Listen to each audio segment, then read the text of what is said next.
Hello student, आप लोग का स्वागत है सीएसएन स्टडी में। और आप लोग देख रहे हैं कक्षा 11 का भूगोल सेट 1। यह है हमारे क्लास 11 का सेट 1 जियोग्राफी।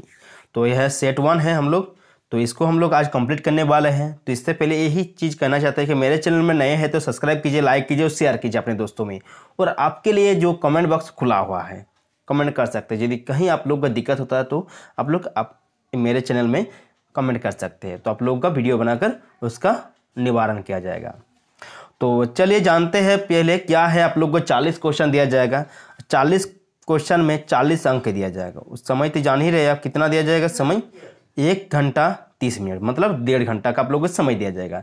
तो चलिए जानेंगे आज हम लोग भूगोल में क्या क्या क्वेश्चन है। और इसके यदि आप लोग पढ़ लेते हैं तो 70% से ज़्यादा आप लोग का चांस है नंबर आने का। और यह क्या है, 70% से ज़्यादा क्वेश्चन आएंगे इसी से। जितना भी सेट है, सेट 5 गो सेट है हम लोग का, तो 5 सेट अगर पढ़ लेते हैं तो 70% से ज़्यादा आप लोग का क्वेश्चन आ सकते हैं सेट से। और 70% ज़्यादा इसको पढ़ लेते तो आपका नंबर आ सकता है।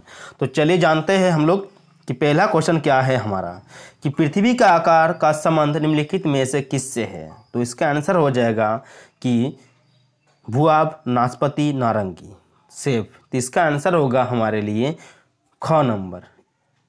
ठीक, यहाँ पर ख कर दिया, यहाँ पर देखिए ना, ग को ख कर दिए, तो इसका होगा आंसर नारंगी। ठीक, ख नंबर।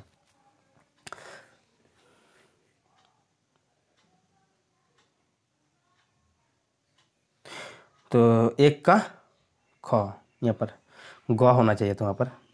ठीक, 2 नंबर में देखिए कि भूगोल का उद्देश्य धरातल की प्रादेशिक का या क्षेत्रीय भिन्नता का वर्णन एवं व्याख्या करना है। यह कथन किसका है। तो यह कथन किसका है, तो यह कथन है रिचर्ड हार्टशॉर्न का। ठीक, ख नंबर इसका आंसर होगा। इसका भी 2 का ख। चलिए अब देखते हैं 3 नंबर क्वेश्चन क्या है, कि निम्नलिखित में से किस विद्वान ने भूगोल या ज्योग्राफी का शब्द का पहली बार प्रयोग किया था। तो पहली बार किसने प्रयोग किया था, हेरोडेटस यहाँ पर ऑप्शन में है, गैलीलियो ने, इरेटास्थनीज ने, अरस्तु ने। तो इसका आंसर होगा आपके लिए कि 3 नंबर का होगा ग नंबर, इरेटास्थनीज ने, ग नंबर इसका आंसर सही होगा।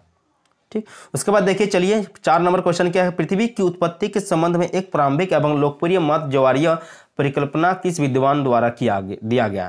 तो यह है 4 का घ, जेम्स जीस ने। इसका आंसर होगा घ नंबर 4 का। उसके बाद देखिए 5 नंबर क्वेश्चन क्या है, कि आधुनिक समय में ब्रह्मांड की उत्पत्ति संबंधी सर्वमान्य सिद्धांत निम्नलिखित में से कौन है। तो इसका आंसर होगा 5 का बिग बैंग सिद्धांत, जो हम लोग कहते हैं बिग बैंग थ्योरी। ठीक, 5 का घ। 6 नंबर में देखिए क्या है क्वेश्चन, की प्रकाश वर्ष क्या मापने की इकाई है।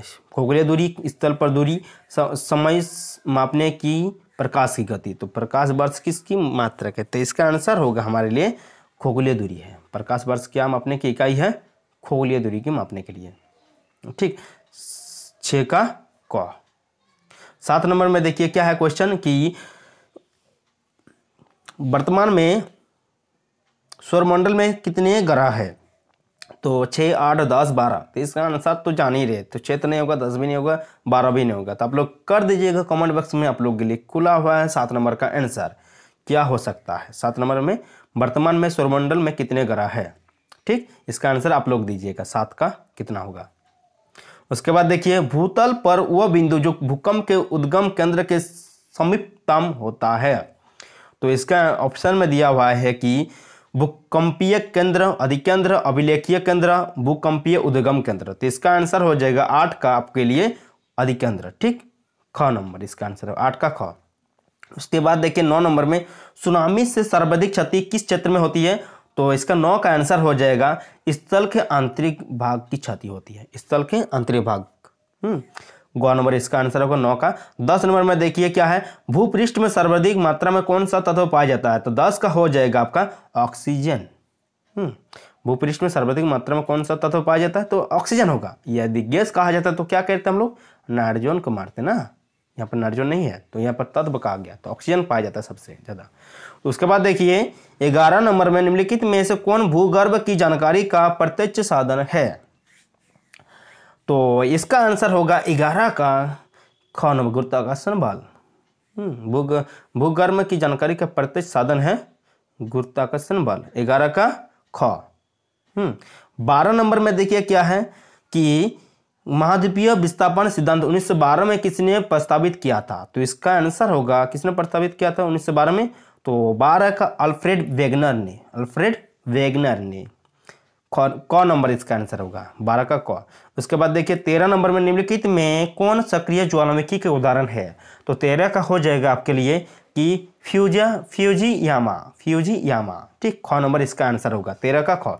14 नंबर में देखिए रिंग ऑफ फायर किस महासागर में स्थित है? तो रिंग ऑफ फायर किस महासागर में स्थित है? 14 नंबर में हो जाएगा प्रशांत महासागर में स्थित है, घ नंबर इसका आंसर होगा, ठीक। उसके बाद देखिए क्या है आंसर कि 15 का क्वेश्चन क्या है? प्लेट विवर्तनिकी सिद्धांत के अनुसार पृथ्वी का स्थल भाग मुख्यतः कितने प्लेटों में विभक्त है? तो यह है हमारे कितने भागों में प्लेटों में बटे हुए हैं? तो इसका आंसर होगा 15 का हो जाएगा गौ, मतलब क्या 7 भाग प्लेटों में बटे हुए हैं, विभक्त है, ठीक। 15 का गौ 7। हिमालय पर्वत की उत्पत्ति किस सागर से हुई है? तो इसका आंसर 16 का हो जाएगा 33 सागर से, इसका आंसर होगा 33 सागर, गौ नंबर इसका आंसर होगा। उसके बाद देखिए 17 नंबर चूना पत्थर किस प्रकार की चट्टान का उदाहरण है? तो चूना पत्थर किस प्रकार के चट्टान का उदाहरण है? तो 17 नंबर में देखिए क्या है आंसर कि अवसादी चट्टान, ठीक, इसका आंसर होगा ख। 18 नंबर में देखिए क्या है कि खनिज तेल मुख्यतः किस प्रकार के चट्टान में पाया जाता है? तो इसका आंसर हो जाएगा आपके लिए क नंबर, अग्नेय सेल में, ठीक, क। 19 नंबर में देखिए भूस्खलन सामान्यतः किस क्षेत्र में देखने को मिलता है? तो इसका आंसर हो जाएगा 19 का घ नंबर, मरुस्थलीय क्षेत्र, ठीक, घ मरुस्थलीय क्षेत्र में भूस्खलन सामान्यतः किस क्षेत्र में देखने को मिलता है? मरुस्थलीय क्षेत्र में, 19 का घ। 20 नंबर में देखिए कि निम्नलिखित में से कौन सी एक अनुक्रमिक प्रक्रिया है? तो 20 का हो जाएगा आपके लिए अपरदन, ठीक, अनुक्रमिक प्रक्रिया कौन सी है? अपरदन। 21 नंबर में देखिए कि वायुमंडल के कुल द्रव्यमान का 99% गैस पृथ्वी की सतह से कितने किलोमीटर ऊंचाई तक स्थित है? तो इसका आंसर हो जाएगा 21 का ख नंबर, 32 किलोमीटर, ठीक, 32 किलोमीटर इसका आंसर 21 का ख। तो 22 नंबर क्वेश्चन देखिए कि वायुयान सामान्यतः किस मंडल से गमन करती है? तो इसका आंसर होगा 22 का हो जाएगा क नंबर, ठीक, क्षोभ मंडल में वायुयान सब गमन करती है, क्षोभ मंडल में, ठीक। उसके बाद देखिए 23 नंबर क्वेश्चन क्या है कि 23 नंबर में है कि क्षोभ मंडल में धरातल से कितनी ऊंचाई पर 1 डिग्री सेंटीग्रेड तापमान में गिरावट आती है? तो इसका आंसर होगा 23 का हो जाएगा ग, 165 मीटर ऊंचाई पर जाने से 1 डिग्री सेंटीग्रेड तापमान में गिरावट आती है, ठीक।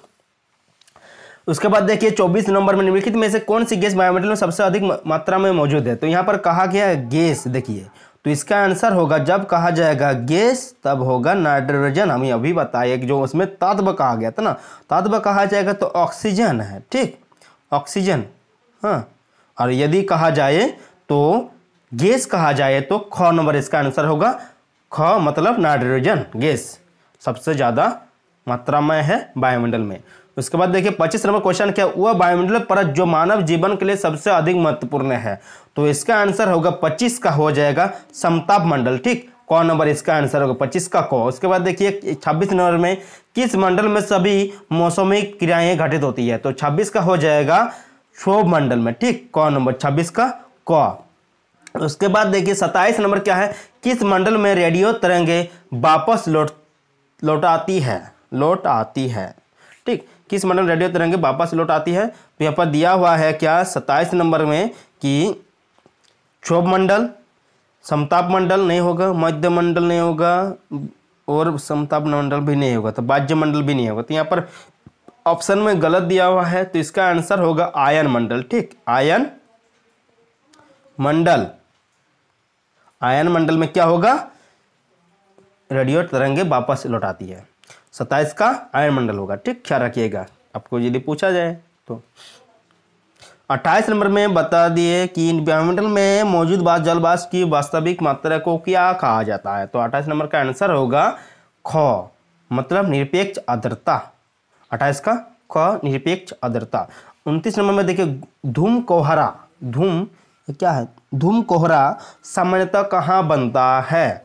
तो इसका आंसर होगा 29 का औद्योगिक क्षेत्र में। ठीक, औद्योगिक क्षेत्र में धूम कोहरा बनता है। उसके बाद देखिए 29 का हो गया, 29 का हो गया क्या, 28 नंबर में बता दिए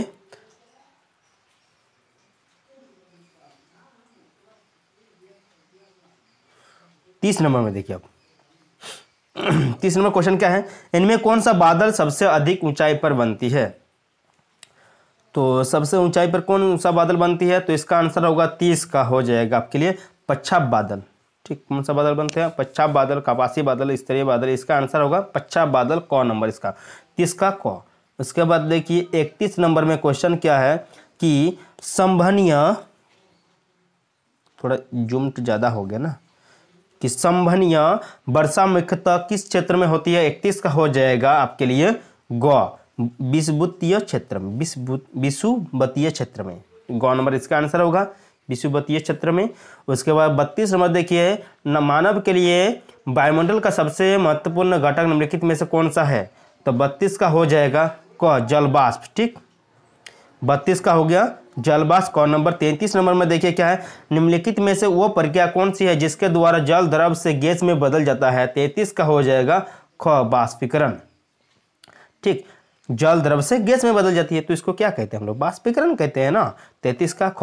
34 नंबर में देखिए 34, चक्रवातीय वर्षा सामान्यतः किन क्षेत्रों में अधिक होती है। तो इसका हो जाएगा 34 का घ, तटीय क्षेत्र में। उसके बाद देखिए 35 नंबर में भूमध्य सागरीय वर्षा सामान्यतः होती है। तो भूमध्य सागरीय वर्षा होती है किसमें, तो 35 का हो जाएगा आपके लिए ख, 10 से 20 डिग्री उत्तरी तथा दक्षिणी अक्षांशों के बीच। इसका आंसर होगा 35 का ख। उसके बाद देखिए 36 नंबर में क्या है कि जब जल वाष्प सीधे ठोस रूप में परावर्तित या परिवर्तित होते हैं तो उसे कहते हैं, जब जल वाष्प सीधे ठोस रूप में परिवर्तित होते हैं तो उसे क्या कहते हैं, ऊर्ध्वपातन, वाष्पीकरण, संघनन या विखंडन। 36 का हो जाएगा ऊर्ध्वपातन कहते हैं ना।